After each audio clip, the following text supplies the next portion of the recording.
Buenos dias, shitheads. How you guys doing today? I just wanted to upload another video. This is not a knife video. This is a video. I just want to talk about a few things. I've already mentioned a few times that I think the world is going straight to shit. And this is just one topic that I wanted to cover so far in this whole thing. There's not going to be any knives on this video. There will be a knife on this video, but that's it. I'm just going to be playing with this one. But if you want to hang around and hear what I have to say, I'd really appreciate that. Just give me 5 minutes. And if you don't want to listen anymore, then move along. Move the fuck along. Don't just watch for 5 minutes and then comment that I'm an asshole. All right, good. So, as the thumbnail states, we've made life too soft, in my humble opinion. We just have. We did it for noble reasons. We did it for a just cause.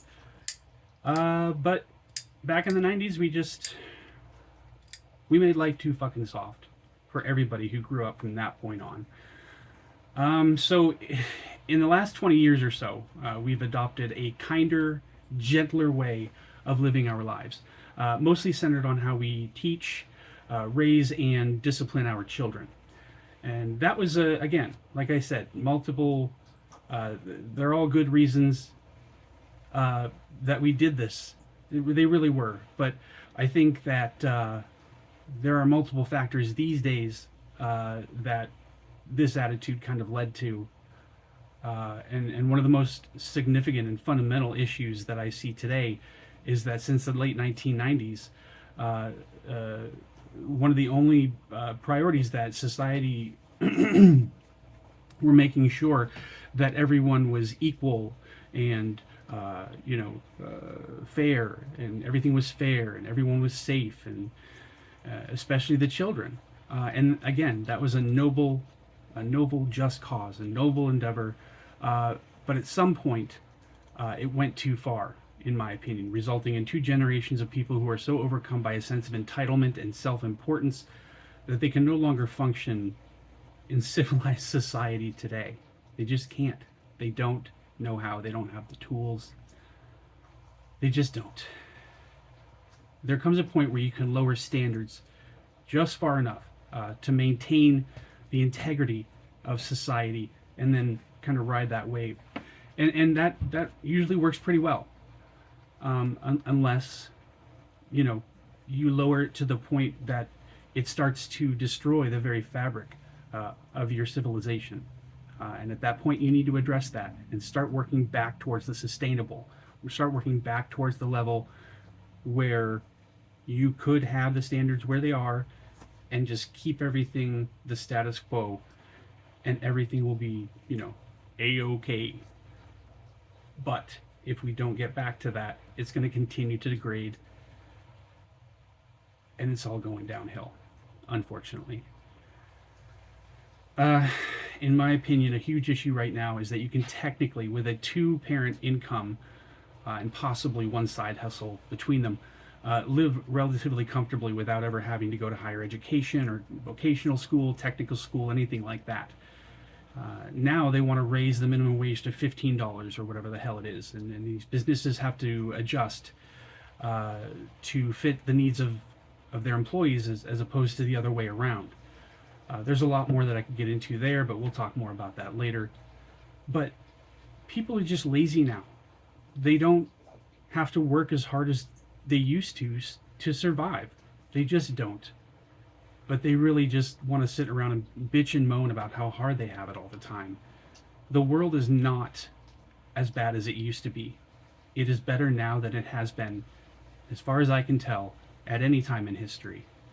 But everybody wants to act like we're all, toxic, just aggressive thugs walking around trying to kill everybody. That is not the case. You look outside your house right now, that is not happening. It does happen, yeah. People are stupid. People are crazy. It happens. But, we've adjusted to what these people need. But when you give them some, they want more and more and more. And the government didn't used to promote that sort of behavior, but they sure as hell do now. We'll talk more about that later as well. I promise, guys. It's just it's much harder, especially when they're late teens, to break off from their families and support systems. And I mean, not as anywhere near as hard as it used to be, but it is difficult. And go do something with your life and see what happens. Just take a chance. You have to take chances in life. Experience. You have to take chances in life, and you have to have experiences that scare you and make you uncomfortable, and you have to fail over and over and over again. You have to do these things in order to build up a tolerance, in order to build up defense mechanisms towards them. You have to learn to control your emotions. You can't control what happens to you. The only thing that you can control is the way that you react to it. And never allowing yourself to experience it in the first place, that's not a viable option either. It's just not. You can't learn to communicate properly with people of other backgrounds if you don't know how to talk to each other. Haven't you ever wondered why the government pushes the racial agenda as much as they do on mass media and all that? They don't want us talking to each other. They don't want us realizing that we're all having the same issues and we can all fight them together. I say they, I mean the government, obviously, but that's a whole other story. We'll get into that too. If you never branch out and take chances, you'll never do anything to push yourself or be better, make yourself uncomfortable or, God forbid, unsafe. You may feel happy, but you're not happy. You're static. And being static is never a good thing. If you're not growing, you're either static or you're breaking down. And we passed static a long fucking time ago. I'll give you a quick example. When I left for the military when I was 18, I knew that I was stepping out into the world with no support whatsoever. I was on my own. The number of people willing to do that or let their children do that has fallen tragically. People aren't ready, mothers aren't ready to cut the cords yet. They just aren't. And that's because of the way we've been living for the past 20 years. It's really, really frightening. Not enough young adults in the world feel safe going out and living their lives anymore. And it's not necessarily their fault. It has a lot to do with the way that we raise them. I know it's a scary concept, but they used to teach us when I was a kid, you make a plan, you make an adequate backup plan, and then you execute the primary plan. That's how you live your life. You know, nobody's teaching this to young people anymore. It's just, you can be whatever you want to be. Literally. Come on. It's nonsense. It's all nonsense. I just don't understand it. Anyway, so when I chose to go into the military, I went in under the Ranger option. So you go to basic training, you learn your job, then you go to jump school, then you go to pre-Ranger school, then you go to Ranger school, then you go to Ranger selection. And if you get selected, it makes it a lot easier to get into the Special Forces in the Army. It's a tough road, but that's the one that I wanted to go down. That was my plan, anyway, was to do that. So I did great in basic training, made it through the advanced individual training, and jump school was fantastic. But when I got there, I realized there was a bunch of guys there, NCOs, sergeants, master sergeants, stuff like that, officers.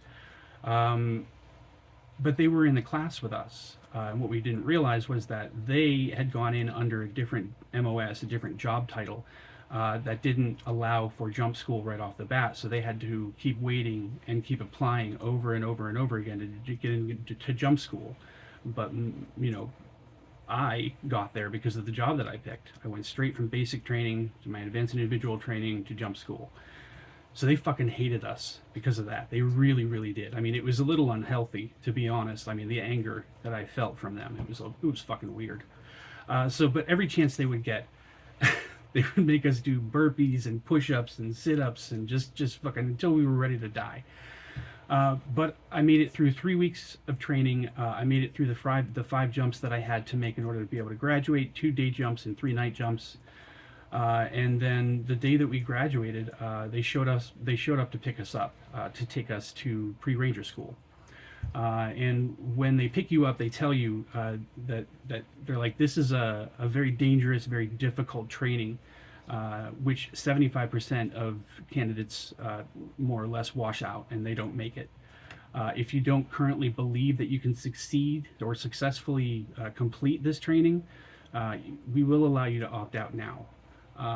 If you get on this bus, you will not be offered this option again, and you'll be recycled at least 3 times before you're sent to another duty station, unless you request to stay and continue to recycle. I was beat to hell. I really, really was.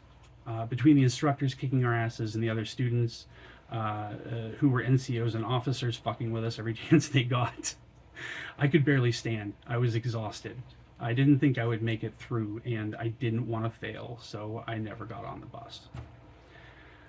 Later, I realized that I probably would have made it through if I had just kept pushing. I had actually failed, and that had a really big impact on me for a really long time. I felt horrible about myself. I realized that I could have done it, but I chose not to, and it killed me.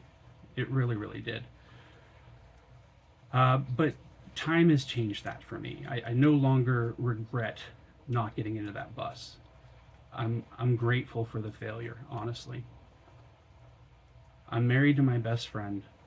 We have 2 kids, 3 beautiful dogs, and 1 surly fucking pig who's standing right next to me, actually. I'm surprised he's not being like,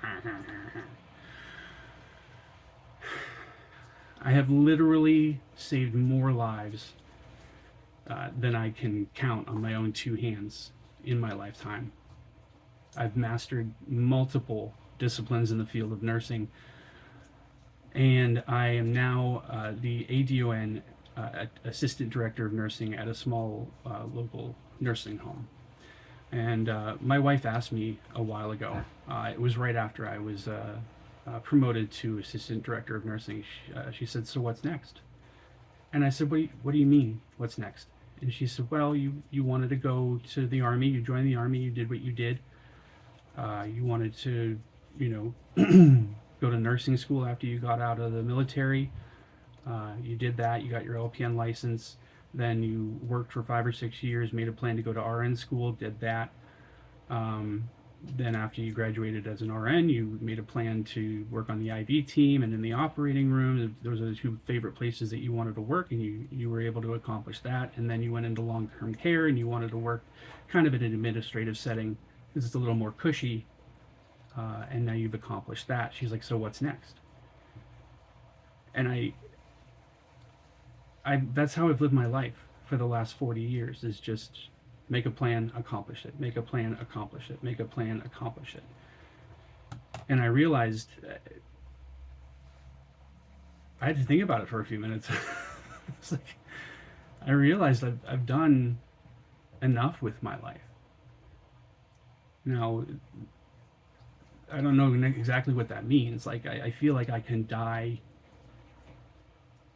comfortable that I lived the way that I wanted to live and that I was successful in my life. I'm okay with that. If I die tomorrow, I'm fine with that. Now, does that mean that I've won? That I beat life? No. Of course not. I don't think there's ever going to be a goal where you reach the goal and then you're just done. There's always something more. There's always something else. You always have to keep pushing, progressing, learning. These are not things that you can just let go by the wayside. You cannot live a successful life without these tools. You just can't. But, I can relax a little bit and I can enjoy my life a little bit more because I don't have to be working towards some passionate goal all the time.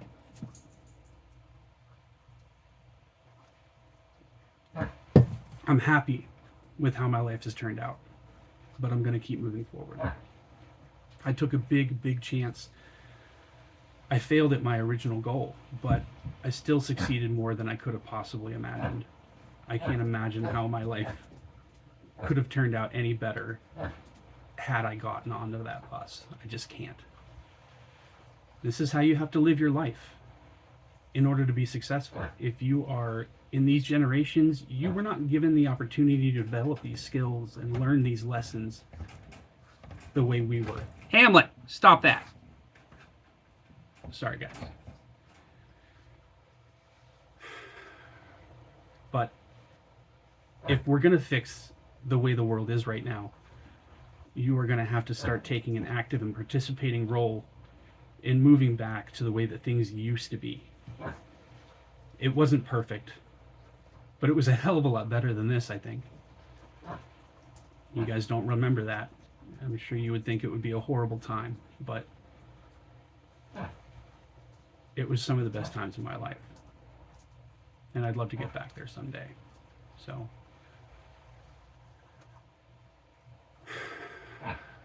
I don't know.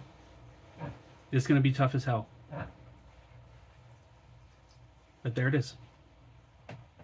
Thanks, guys. I hope you enjoyed the video. If you did, please like and subscribe. I'd really appreciate that. Take care, guys.